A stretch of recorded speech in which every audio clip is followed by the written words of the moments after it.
Hello history lovers and curious minds, welcome to Africa Civilization Channel, your gateway to the fascinating stories of our past. Here, we explore ancient civilizations, legendary empires, forgotten cultures, and pivotal historical events that shaped Africa. Whether you're a history buff or just starting your journey, there's something here for everyone. Don't forget to like, subscribe, and hit the bell icon so you never miss an episode. Let me know in the comments which historical era or civilization you'd like us to cover next. History isn't just about dates and facts, it's about the people, the drama, and the lessons we can learn. I'm excited to share this adventure with you. We honor the dedicated African intellectuals who tirelessly educate us about our rich heritage. Today we delve into the story of the Mande Empire, a story of unity and power. In the heart of West Africa, centuries ago, a mighty empire rose from the savannah. Its wealth dazzled the world, its scholars lit the desert night, and its rulers commanded respect from Cairo to Europe. This is the story of the Mande, or Mali, Empire. But like all great things, it began from humble, often difficult beginnings. Before Mali, the great Ghana Empire dominated the region. For centuries, Ghana controlled the gold and salt trade, standing as a mighty power. But by the 11th century, Ghana's reign crumbled. Drought strained the land. Internal rivalries weakened the court. Northern invaders, the Almoravids, disrupted order. As Ghana's grip loosened, small kingdoms across the region saw an opening, among them, the Manda people. The Manda, or Mandinka, lived south of the Ghana Empire. Proud, skilled farmers and traders, they were scattered among small chiefdoms, often divided. But soon, a remarkable leader would emerge. In the kingdom of Kangaba, a child was born into the Keita family, Sundiata. Sundiata was born crippled, his legs weak. Yet his hunchback mother, Sogolon, believed in his destiny. One day, determined to help her, Sundiata stood up, and his strength grew.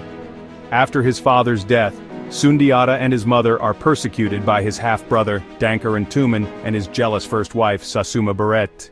They flee to Mema. While Sundiata grew in exile, another figure emerged in the 13th century, Soumaoro Kanté, the mighty king of the Soso. Soumaoro's armies roamed the land, conquering kingdoms and expanding the Soso Empire.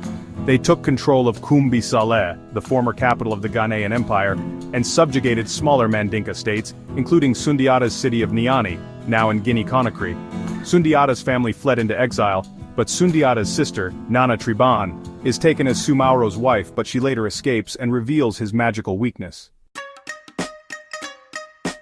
In exile, Sundiata gathered allies, rulers and warriors who opposed Soumaoro, and united the Mandinka clans to confront Soumaoro at the Battle of Kirina. We are not fighting for revenge, but for the freedom of our people. After the victory, Sundiata summoned the Mande clans together for the Kurukan Fuga assembly. We are no longer many. We are one. Laws were established, lands were divided, alliances were forged. Thus, the Mali Empire was born. Under Sundiata and his heirs, Mali became huge and extended over the whole of West Africa. They controlled goldfields, salt mines, and the trans-Saharan trade. Cities such as Timbuktu and Jenne flourished and were filled with traders and scholars. Under Sundiata and his heirs, Mali became huge and extended over the whole of West Africa. They controlled goldfields, salt mines, and the trans-Saharan trade. Cities such as Timbuktu and Jenne flourished and were filled with traders and scholars. The death of Sundiata Keita, the founder of the Mali Empire, is shrouded in mystery and legend, as the epic of Sundiata primarily focuses on his rise to power and the empire's founding rather than his demise. However, historical and oral traditions provide a few accounts. The most common tradition suggests Sundiata died by drowning in the Sankarani River, near the present-day Guinea-Mali border, around 1255, possibly in an accident. Some versions say he was attending a ceremony or trying to mediate a dispute when the tragedy occurred.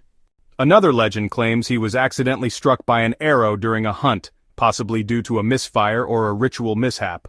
A few oral traditions say Sundiata ruled wisely for 25 years and died naturally in Niani, the Mali Empire's capital. Mansa Musa, also known as Yeralinkan, was the second Mansa of the Mali Empire. He was the son and successor of Sundiata.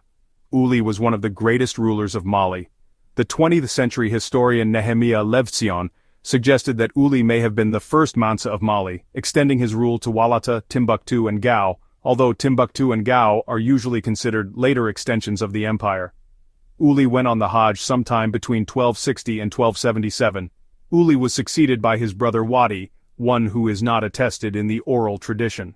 Some oral traditions claim that Uli was the only biological son of Sundiata, although Sundiata may have adopted others. Uli had a son, Q, who ascended the throne in the early 14th century. Stay tuned for episode 2 of the Mali Empire featuring the great King Mansa Musa.